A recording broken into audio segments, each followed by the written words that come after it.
Hello, everyone, and welcome to another Fireside Chat. And I have a special guest here, Carolynne Maguire from Marpole Notary, is joining us today to talk about a smooth conveyance, avoiding last-minute surprises. Okay, so this is something that is a hot topic for many of my clients when we're talking about what do I expect when I'm going in to see Carolynne to do our conveyance and sign all of the documents. It's a part of the transaction that most clients don't see until they come into your office, or you're very good at communicating ahead of time, sending them, for example, the information you're going to be covering in your meeting ahead of time so they can review it and then come in. But what should our clients do to prepare for I call it the signing day, or what's the correct term for the day of completion, this document signing day, I guess? Well, there are two different things. We would have the signing a day or two before the completion. Right. The completion in the contract, the completion date, is of course the exchange of the title for money. Right. So that's when the registrations take place, etc. But aren't some meetings actually the morning of? They can be, but it's not ideal. No. We like to have a little bit of a buffer and be able to prepare ahead of time for the registrations, but it can be depending on a number of factors. Right, receiving all that information, etc. And that is a big challenge, I think, on your end, if I may. Gathering all of that information ahead of time, in time, so you can meet prior to the completion date, go through all the documentation, sign it together, and then you've got ample time for completion. Fair enough? Fair enough. Okay. So what should our clients do to prepare for this meeting? Well, first maybe we should explain what's sort of meant by conveyancing and the conveyance, just so that we kind of start from where the contract has gone firm. And when our client engages us, the conveyance process is like it sounds, the conveying of title, the conveying of ownership, and for our purposes includes the preparation of the documents necessary to do so and any associated financing. So in terms of how does a client prepare for the conveyance portion of what is really a process that began even prior to perhaps the real estate agent's involvement, when they decided it was a good idea to buy or sell their property. What I would encourage is planning ahead. So I know what you were asking was, how should they prepare for the meeting? But I'm going to go a little further back than that. Okay. And I'm going to say that meeting is the culmination of many choices that have come before. Fair enough. And it's in, I guess, in everyone's interests if the client, before they have chosen to buy or sell, has done some planning with their financial advisors or anybody who kind of might have some impact on the decisions to follow. Because by the time someone is engaging us to have title registered in their name, we need to know how that should be structured.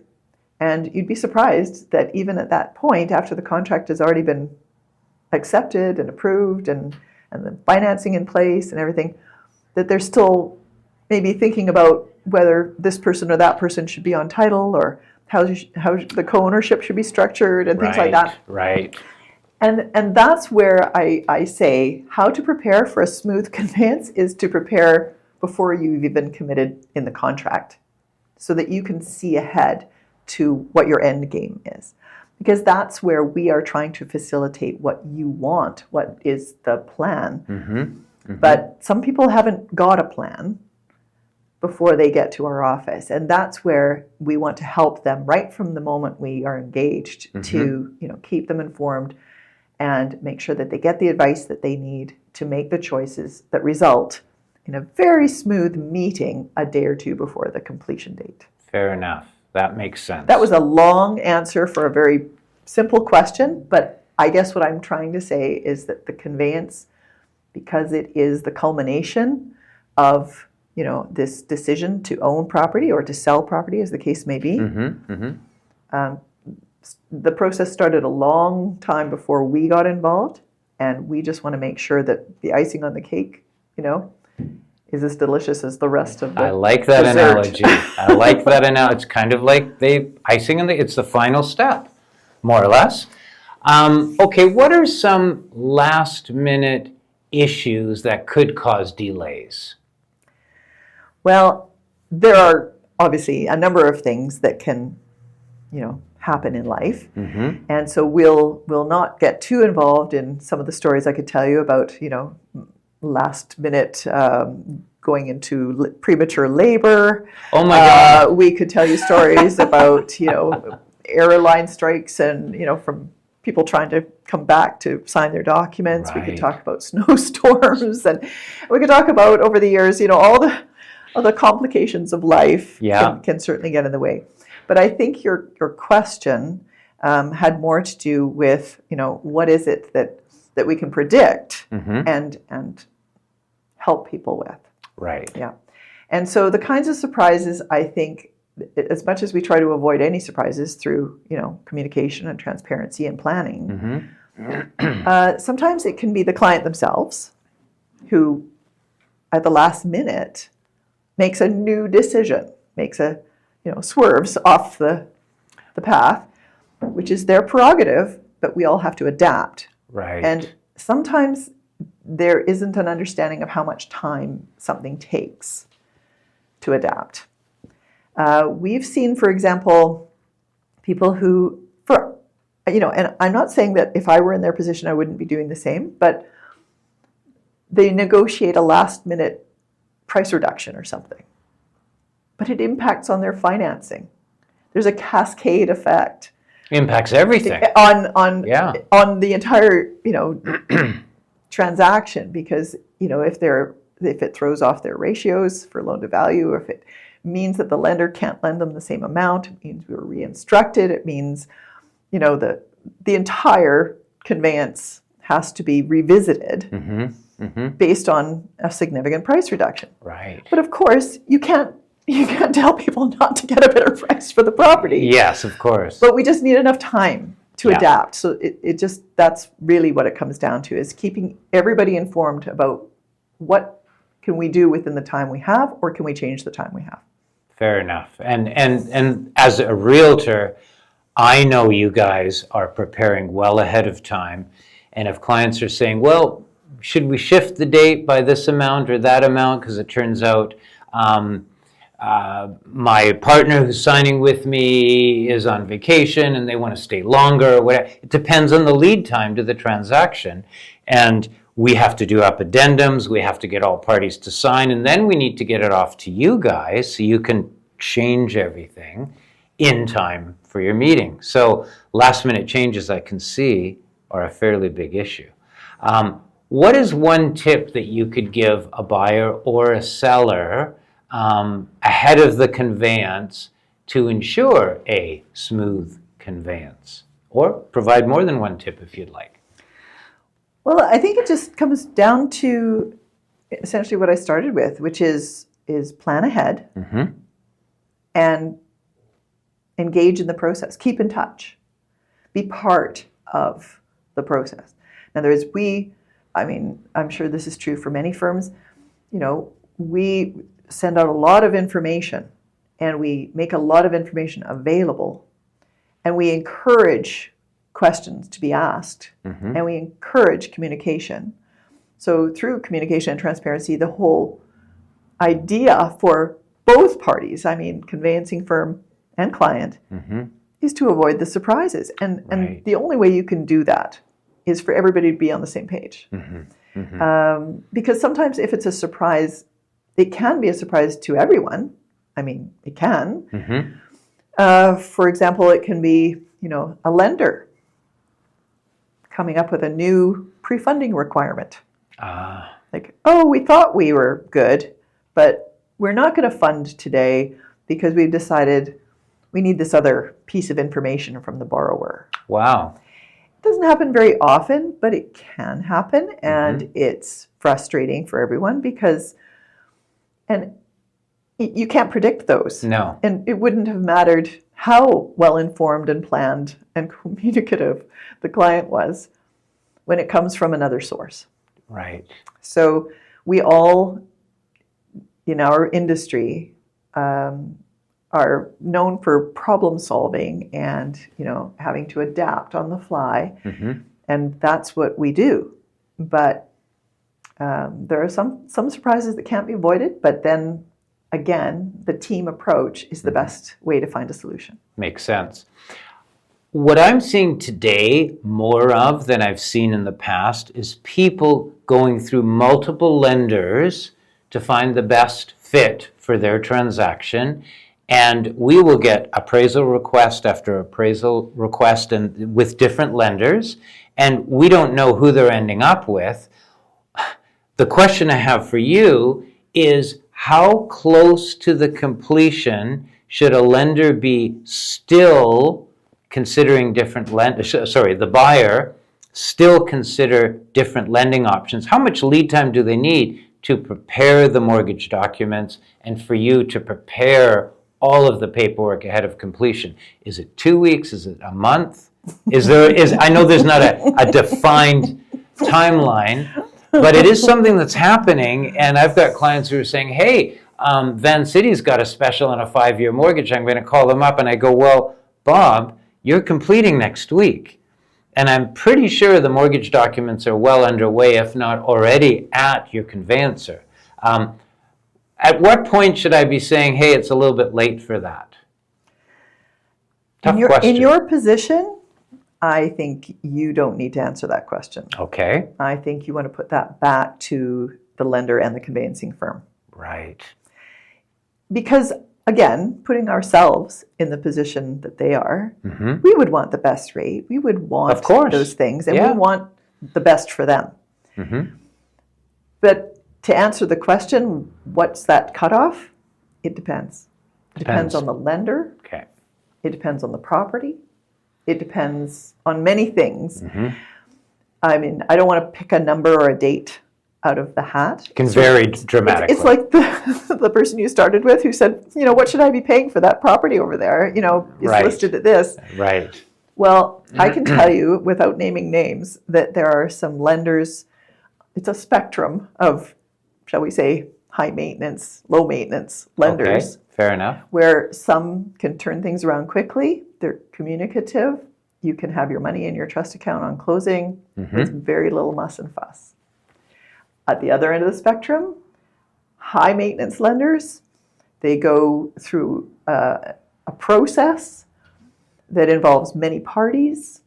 They have many requirements, and they won't green light funding until the last moment, and then they finally, it's always such a relief when they say, yes, okay, we have everything we need. But they need to see documents signed 3 days in advance, whereas others, as you have mentioned, can sign the morning of closing and still fund. Right. So the lender calls the tune.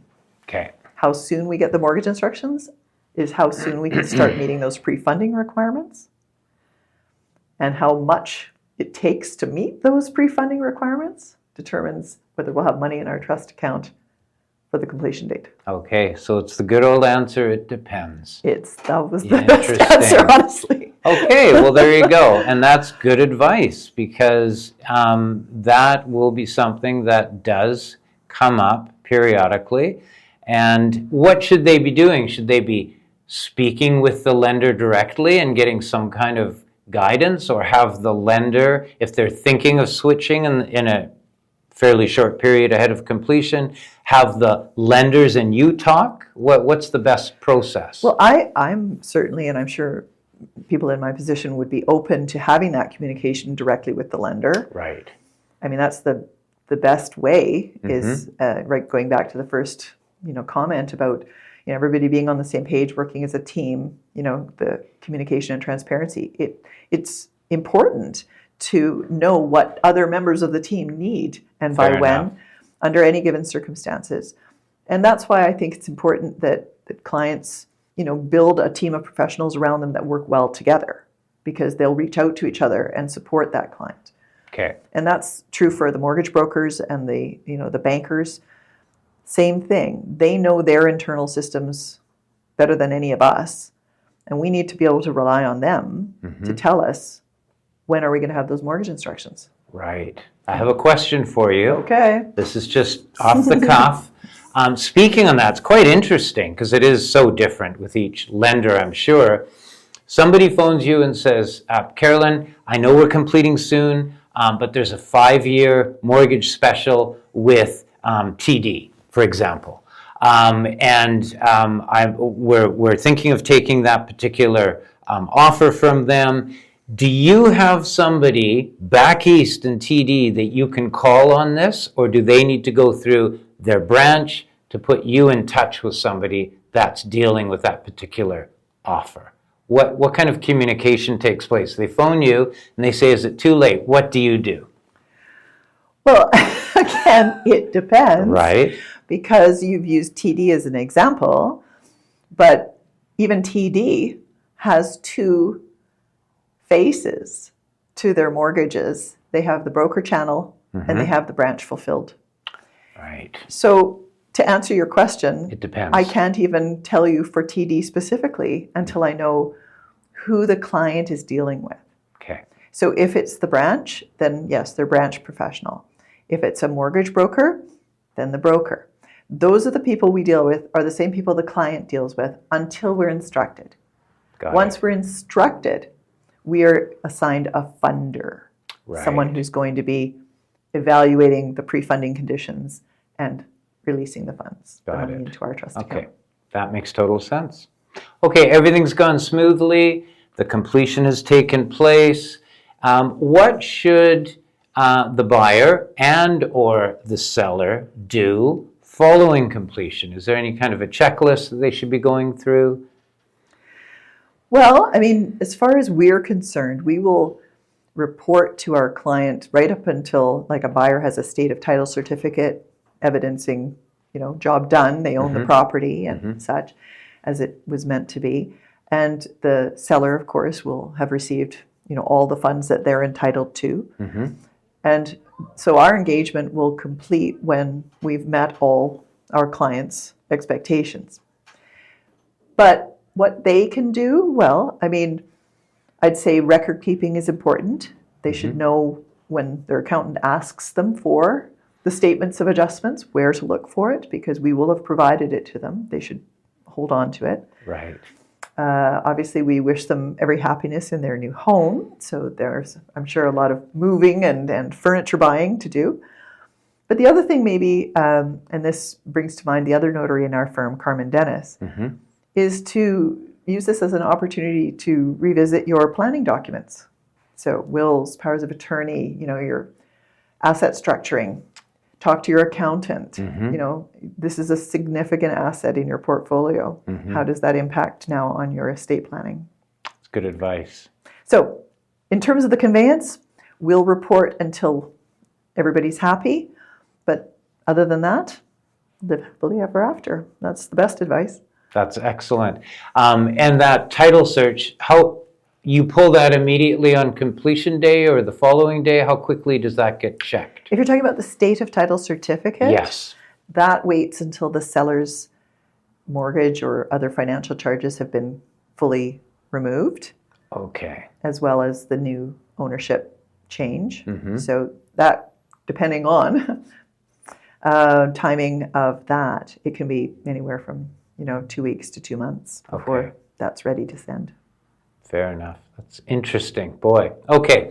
Any other comments that you have? Any stories you want to tell, without names, on a conveyance that's sort of gone off the rails and what you did to come back from the entertainment point of view of the discussion? It's funny that you put me on the spot when I've had so many situations where, our team was asked to solve a problem. Right. And happily, we have many stories to tell about that, but I can't think of a one that stands out. Okay. It just comes down to, again, people who have planned and read the materials we send them, communicated with us, and kept the communication all the way through the process are going to have fewer surprises. Right.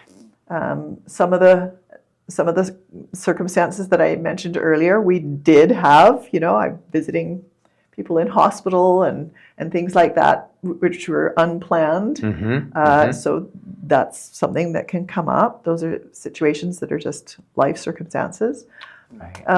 And as I say, sometimes it can be, just somebody didn't know, just you don't know what you don't know and hadn't planned. And something comes up where, we're sort of bringing to their attention that maybe they needed to get GST advice or restructure their transaction in some way that their accountant needs to become involved, or they need to, consider, other factors besides the property's position in their portfolio, how they're going to own it. Excellent. So these are things that if we're not given enough lead time, can be complications. Okay. Yeah. So what I'm hearing is good communication, review what's sent to you. Anything that you're not sure of, bring it up. Again, communication. Bring it to your attention if there's anything you're unsure of. As a client, if you're approaching the conveyance and there might be a last-minute change or a question or something that's come up, just let everyone know. Let me know. Let you guys know, so everybody's in the loop. And you've got a great team. I know you've solved many last-minute problems and issues that have come up, and everyone coming to a great conclusion. So good for you on that. Well-trained team. Great group, absolutely. Very proud of the people I work with. As I say, Carmen Dennis is the other notary in the office. And we've got Jen and Alma and Lauren and a few others that we can engage remotely. It's just, wonderful. Good team you got there. Well, thanks, Carolynne, for joining us. It's Carolynne Maguire, again, from Marpole Notary, joined us today on Smooth Conveyance. May all your conveyances be smooth. Thank you. Thank you. I wish that to all our clients, absolutely. Thanks for joining us. Thank you, Marty.